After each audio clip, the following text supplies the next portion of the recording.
Осенний призыв в армию в Таджикистане завершился.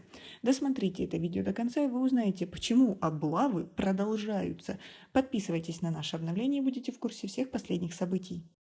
30 ноября в стране завершился осенний призыв граждан на обязательную военную службу. Об этом сообщили 1 декабря в Министерстве обороны.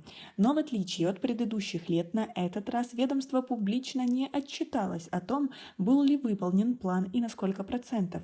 И возникают вопросы. В телефонном разговоре начальник пресс-центра Минобороны Таджикистана Фаридун Махмадулозода сообщил, что план призыва выполнен на 100%, но при этом отметил, что в городах и районах уже началась подготовка к весеннему призыву. Согласно статье 28 Закона Республики Таджикистан о воинской обязанности и военной службе и на основании решения председателей городов и районов граждане призывного возраста будут приглашены в военные комиссариаты в целях изучения, отметил он. Во время этих мероприятий военные комиссариаты обновляют список призывников и регистрируют новые лица, которые переехали в их город или район. Например, есть случаи, когда призывник поменял место жительства, но не зарегистрировался должным образом.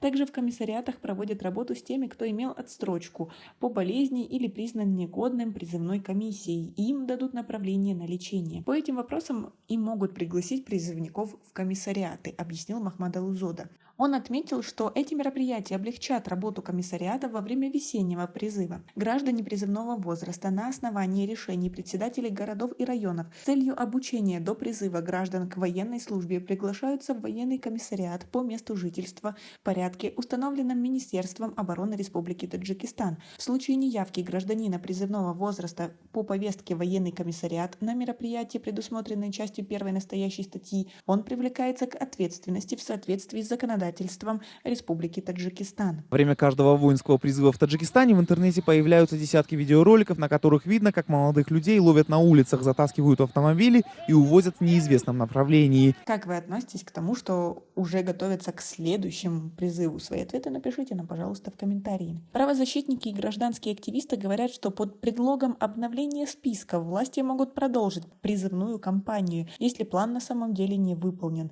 И, к слову, 1 декабря в соцсетях было сообщение о случаях облавы в разных городах и районах страны, несмотря на завершение призыва. По закону разрешается обновлять список призывников и изучать их, но приглашать их в военные комиссариаты, проводить комиссию, говорить «годен призывник» и вручать ему повестку не разрешается.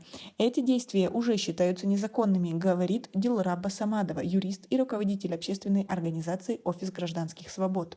Между тем, гражданские активисты заявляют, что в стране увеличили число призывников, обязанных отслужить в армии, поэтому призыв и затянулся. В прошлые годы Минобороны рапортовал о выполнении плана уже в начале 2 месяца призыва, ноября. Фаридун Мухмадулозода в беседе не подтвердил и не отрицал этот слух, лишь отметив, что количество военнослужащих – это секретная информация.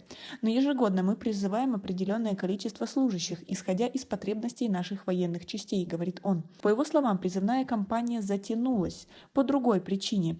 В этом году немного поменяли систему отправки новобранцев. Во-первых, в прошлые годы было много добровольцев. Во-вторых, раньше в первый месяц призывали необходимое количество призывников и отправляли часть новобранцев в общежитие, пока освобождались места в военных частях. А в этом году решили призывать поэтапно, то есть по мере освобождения мест в частях, добавил Махмадулозода. Но Дилраба Самадова не исключает, что увеличили число военнослужащих, и это, по ее словам, нормальная практика. Такие слухи действительно ходят, но сказать однозначно никто не может, так как это был секрет. Во времена Советского Союза была практика каждые 5 лет пересматривать число военнослужащих. Возможно, эта практика и сегодня используется в нашей стране. Но призывы в армию являются одним из самых проблемных вопросов в Таджикистане. Каждый год во время призыва на военную службу жители жалуются на случаи принудительного призыва, известного как облава.